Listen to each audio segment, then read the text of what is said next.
बिस्मिल्लाहिर्रहमानिर्रहीम। अस्सलाम वालेकुम दोस्तों, कैसी हो? उम्मीद करता हूँ सब ठीक होंगे। दोस्तों, एसएसटी जनरल का पेपर है जो आज ईटा वालों ने लिया और यूनिवर्सिटी ऑफ मलाकन इसका टेस्ट सेंटर था। बहुत से लोग आ गए थे। लोगों का समंदर एक किस्म का था। जितना इमरान खान के जलसे में लोग आए थे, बिल्कुल उतने लोग आए थे। कौन होगा वो खुशकिस्मत जो टॉप करेगा और वो सेलेक्ट होगा? मुबारकबाद एडवांस में देता हूँ। आइए अब क्वेश्चंस की तरफ। इसको मैं वन बाय वन एक्सप्लेन करूँगा कंसेप्चुअली, और बिल्कुल इसी तरह एक्सप्लेन करूँगा कि आप फिर कभी नहीं बोलेंगे।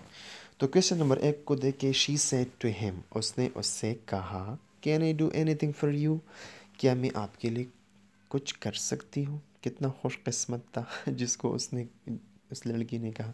शी सेड टू हिम, उस लड़के ने उस लड़के से कहा, can I do anything for you, क्या मैं आपके लिए कुछ कर सकती हूँ? ये डायरेक्ट स्पीच है। डायरेक्ट स्पीच का मतलब वो होता है कि जब एक बंदा कुछ बात करता है किसी और बंदे को, और वो बंदा उसका बात किसी दूसरे बंदे को बताता है या तीसरे बंदे को बताता है, तो बिल्कुल एग्जैक्टली जो भी इस पहले बंदे ने कहा, बिल्कुल एग्जैक्टली वो तीसरे बंदे को बताए थे, वो होता है डायरेक्ट स्पीच। तो ये भी डायरेक्ट स्पीच है। अब इसको इनडायरेक्ट में कन्वर्ट करना है।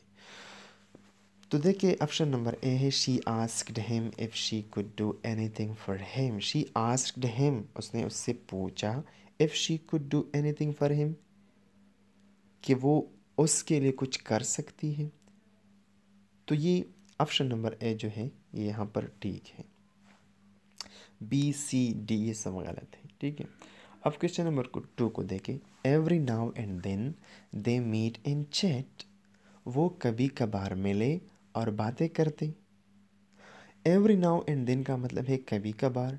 ओकेजनली मतलब डेली नहीं या रोज़ाना नहीं, कभी कभार। Every now and then. अब एवरी नाउ एंड देन ये क्या है? The underline part of sentence is the example of adjective phrase, adverb phrase, noun phrase या प्रीपोजिशनल फ्रेज। तो ये है क्या? ये क्या है? ये है एडवर्ब फ्रेज। क्यों? क्योंकि ये काम करता है एडवर्ब का। ठीक है। एडवर्ब का काम क्या होता है?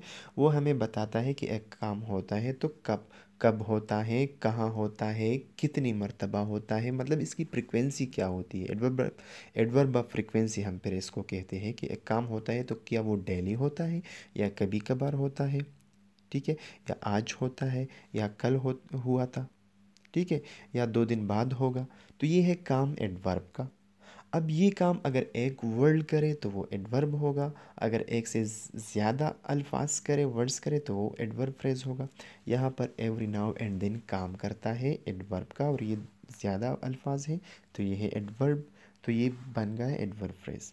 क्वेश्चन नंबर 3 को देखें। Choose the word nearest in meaning to एम्पोरिश्ड।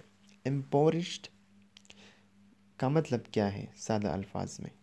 तो एम्पोरिश्ड का मतलब है गरीब। गरीब शख्स को कहते हैं। तो ऑप्शन नंबर सी को देखें। विदाउट मनी, बगैर पैसों वाला, गरीब तबाह दे। देखिए question number 4। What a big city Peshawar is. What a big city Peshawar is. ये तो बहुत सिंपल है। सेंटेंस के आखिर में एक्सक्लेमेटरी साइन आया है, तो बिल्कुल आप कह सकते हैं कि ये एक्सक्लेमेटरी सेंटेंस है। डिक्लेरेटिव नहीं है, क्योंकि डिक्लेरेटिव वो सेंटेंस होता है जिसमें आप कुछ डिक्लेयर करते हैं। For example, Islamabad is the capital of Pakistan, मैंने डिक्लेयर किया। ठीक है। या आई एम इनाम, मैं इनाम हूँ। बी नंबर अपटेटिव, ये तो वो सेंटेंस होते हैं जिसमें आप किसी को दुआ देते हैं कि may you pass the test, कि अल्लाह करे कि आपका टेस्ट पास हो जाए। लॉन्ग लिव पाकिस्तान, पाकिस्तान जिंदाबाद। लव लिव या लॉन्ग लिव और प्राइम मिनिस्टर। ठीक है। या long live my mother, my father. तो ये अपडेटिव सेंटेंस है। फिर सी नंबर इंटरोगेटिव सेंटेंसेस, ये सवालिया सेंटेंसेस होते हैं। ठीक है। For example, can I help you, ये सवालिया सेंटेंस है। ठीक है। व्हाट्स योर नेम, ये भी इंटरोगेटिव सेंटेंस है। तो डी नंबर एक्सक्लेमेटरी सेंटेंस है, जब आप खुशी या गम या अफसरदगी या हैरानगी के दौरान आपकी मुंह से जो बात भी निकलती है, और जो बात जो जुमला बोलते हैं वो एक्सक्लेमेटरी सेंटेंस होता है। अब देखिए question number 5, the evil that men do lives after them. जो बुराई आदमी जो बुराई लोग करते हैं, आदमी करते हैं, वो इसके पीछे रह जाते हैं। आदमी मर जाता है लेकिन बुराई फिर भी ज़िंदा होती है। ठीक है, तो ये कौन सा सेंटेंस है? Which type of sentence is in the term of structures. ठीक है, इसकी स्ट्रक्चर्स क्या है? Complex, simple, compound, compound, complex. तो ये सिंपल तो नहीं है। ठीक है, सिंपल तो वो होता है जिसमें एक सिंपल सी बात होती है। For example my name is Jinam, ये एक सिंपल सेंटेंस है। या आई ईट एन एप्पल, मैं एक सेब को खाता हूँ, तो एक सिंपल सेंटेंस होता है। लेकिन ये यहाँ पर कंपाउंड भी नहीं है। कंपाउंड वो सेंटेंस होते हैं जिसमें टू क्लास होते हैं और इंडिपेंडेंट क्लास होते हैं। For example I go to bazaar and you go to school. मैं बाज़ार जाता हूँ, तुम स्कूल जाते हो। दो क्लास है इसमें, दोनों इंडिपेंडेंट है, मतलब एक दूसरे पर इन्हिसार नहीं करते, तो वो कंपाउंड होता है। लेकिन यहाँ पर ही कम्प्लेक्स है। The evil that men do lives after them. ठीक है, ये एक कम्प्लेक्स सेंटेंस है। अब क्वेश्चन नंबर 6 को देखे, the speech is easy to memorise. ये तकरीर आसान है याद करने में। तो इसमें टू मेमोराइज क्या है? ये जेरंड है, पार्टिसिपल है, इन्फिनेटिव है, आर्टिकल है। तो ये एक इन्फिनेटिव है, क्योंकि जब वर्ब के फर्स्ट फॉर्म से पहले टू इस्तेमाल हो जाए तो ये बन जाता है इन्फिनेटिव। अब क्वेश्चन, और ये भी याद रखें कि टू के बाद हमेशा हमेशा वर्ब का फर्स्ट फॉर्म आएगा। अब क्वेश्चन नंबर 7 को देखिए, which statement is true for suspension. Suspension के लिए कौन सी बात ठीक है?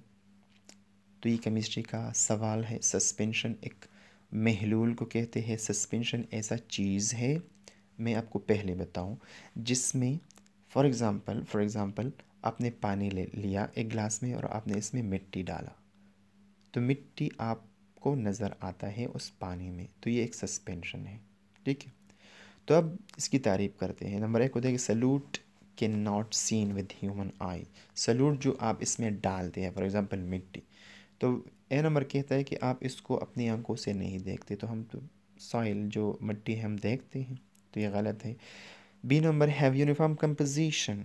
इसमें यूनिफॉर्म कंपोजिशन नहीं होता, पानी ज़्यादा होता है, वाटर कम भी हो सकता है।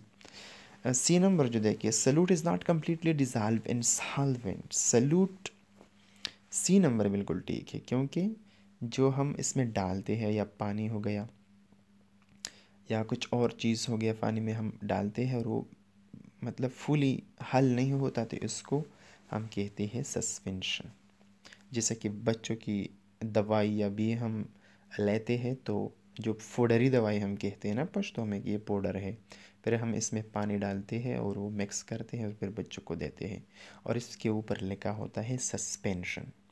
तो सस्पेंशन वो होते हैं जब हम पानी में कोई चीज़ डालें और इसमें पानी में वो चीज़ें हम देख सकते हैं, फुली डिज़ॉल्व नहीं होती, तो इसको कहते हैं suspension. Question number 8, what punctuation mark is generally used before certain coordinating conjunction. Coordinating conjunction से पहले मतलब आमतौर पर कौन सा पंक्चुएशन इस्तेमाल होता है? तो वो कामा होता है, क्योंकि कोऑर्डिनेटेड कंजंक्शंस क्या होते हैं? ये 6 है तादाद में। फैन बॉयज़ के ज़रिए हम इसको याद कर सकते हैं। फैन बॉय, फैन में एफ़ का मतलब है, एफ़ का क्या मतलब है? फॉर। ए का मतलब है एंड, एन का मतलब है नॉर, बी का मतलब है बट, ओ का मतलब है और, वाई का मतलब है येट। तो ये कोऑर्डिनेटिंग कंजंक्शन है। अब इससे पहले हम कामा जनरली इस्तेमाल करते हैं। फॉर एग्ज़ाम्पल अगर मैं येट को इस्तेमाल करूँ, आई एम ऑलवेज़ ईटिंग, फिर comma, yet I am always hungry, मैं हमेशा खाता हूँ लेकिन फिर भी मैं भूखा होता हूँ। या फॉर एग्ज़ाम्पल अगर बट को मैं इस्तेमाल करूँ, I want to go to pilgrimage, comma, but. अब ये बट कोऑर्डिनेटिंग कंजंक्शन है, इससे पहले मैंने कामा इस्तेमाल करी। बट डोंट हैव मनी, लेकिन मेरे पास मनी नहीं है, तो हम कामा का इस्तेमाल करते हैं। अब क्वेश्चन नंबर 9 को देखें, they sent a parcel on Monday. उसने मंडे को एक पार्सल भेजा। तो इसको पैसों में कन्वर्ट करना है।